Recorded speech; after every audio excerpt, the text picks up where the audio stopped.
లంకను మొత్తం దహనం చేసినా శాంతించని ఆంజనేయుడి మనసు సీతమ్మను చూడకముందే ఆయన చేసిన ఆ చిన్న తప్పేంటి? ఆ మహాదోషానికి హనుమంతుడు ఏ విధంగా ప్రాయశ్చిత్తం చేసుకున్నారు? రామాయణంలో మరుగున పడిన ఆ భక్తిగాథ మీకోసం. శ్రీరామదూతగా, పరమభక్తుడిగా హనుమంతుడికి ఉన్న పేరు ప్రఖ్యాతలు అపారం. అయితే సీతాదేవిని వెతకడానికి లంకలోనికి ప్రవేశించినప్పుడు ఆయనకు తెలియకుండానే ఒక ధర్మ సందేహం, ఆత్మనింద కలిగాయని పురాణాలు చెబుతున్నాయి. ఆ సమస్యకు సీతమ్మ పాదధూళి ద్వారానే పరిష్కారం దొరికిందనే అద్భుత ఘట్టం మనందరికీ స్ఫూర్తిదాయకం. లంకకు చేరుకున్న హనుమంతుడు సూక్ష్మరూపంలో నగరమంతా తిరుగుతూ సీతమ్మ కోసం వెతికారు. ఈ క్రమంలో ఆయన అక్కడ ఉన్నటువంటి రాజభవనాలు, రావణుడి అంతఃపురం, అక్కడ నిద్రిస్తున్నటువంటి రాక్షస స్త్రీలు, ఇతర మహిళలను కూడా చూడాల్సి వచ్చింది. రామాయణంలో వాల్మీకి మహర్షి చెప్పిన దాని ప్రకారం అన్వేషణ పూర్తయిన తర్వాత హనుమంతుడు తన మనసులో తీవ్రంగా కలత చెందారు. నేను బ్రహ్మచారిని, ధర్మబద్ధంగా జీవించేవాణ్ణి. కానీ సీతమ్మ జాడ కోసం నేను అనేక మంది పరస్త్రీలను చూడాల్సి వచ్చింది. ఇది ఒక రకంగా దోషమే కదా?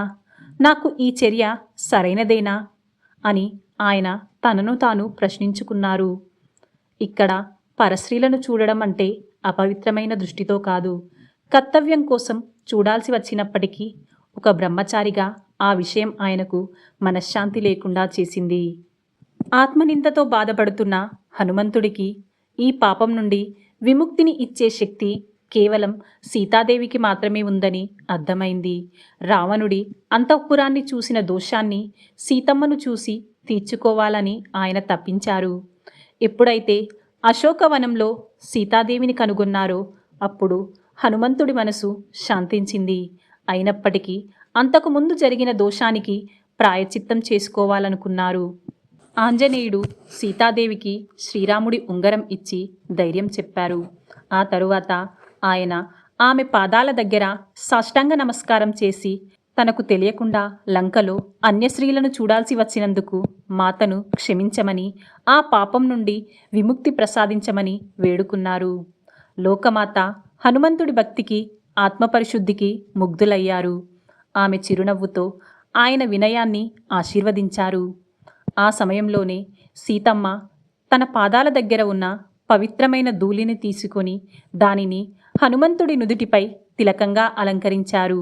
హనుమంతుడు ఆ పవిత్రమైన పాదధూళిని ధరించగానే ఆయన మనసులోని దోషభావన, అపరాధ చింత పూర్తిగా తొలగిపోయాయి.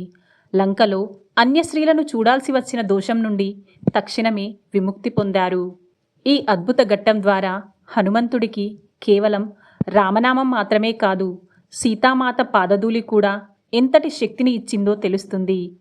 దాస్యభావంతో, భక్తితో తమ తప్పును ఒప్పుకున్న ఆ భక్తుడికి సీతామాత ప్రసాదించిన ఆ పాదధూళి అన్ని పాపాలను హరించి పరమపావన ప్రాయశ్చిత్తంగా నిలిచింది. ఈ సంఘటన హనుమంతుడి నిస్వార్థ భక్తికి నిలువెత్తు నిదర్శనంగా రామాయణంలో నిలిచిపోయింది. ఈ పవిత్రమైన హనుమ సీతమ్మ భక్తి కథ మీకు నచ్చినట్లయితే తప్పకుండా లైక్ చేసి మీ అభిమానాన్ని తెలియజేయండి. మీ ఒక్క లైక్ మరెందరికో ఈ ధార్మిక విషయాన్ని చేరవేస్తుంది. ఈ తెలియని అద్భుత ప్రాయశ్చిత్త రహస్యాన్ని మీ కుటుంబ సభ్యులకు, స్నేహితులకు మరియు రామాయణ ప్రియులందరికీ షేర్ చేయండి. 10 మందికి పంచితే ధర్మం పెరుగుతుంది. హనుమంతుడి దాస్యభక్తి గురించి మీ అభిప్రాయం ఏంటి? ఈ కథలో మీకు బాగా నచ్చిన విషయం ఏంటి?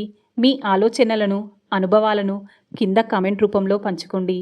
మరిన్ని ఆసక్తికరమైన ఆధ్యాత్మిక, ధార్మిక విశేషాల కోసం మా ఛానల్ని సబ్స్క్రైబ్ చేసి మా కుటుంబంలో మీరు భాగమవ్వండి.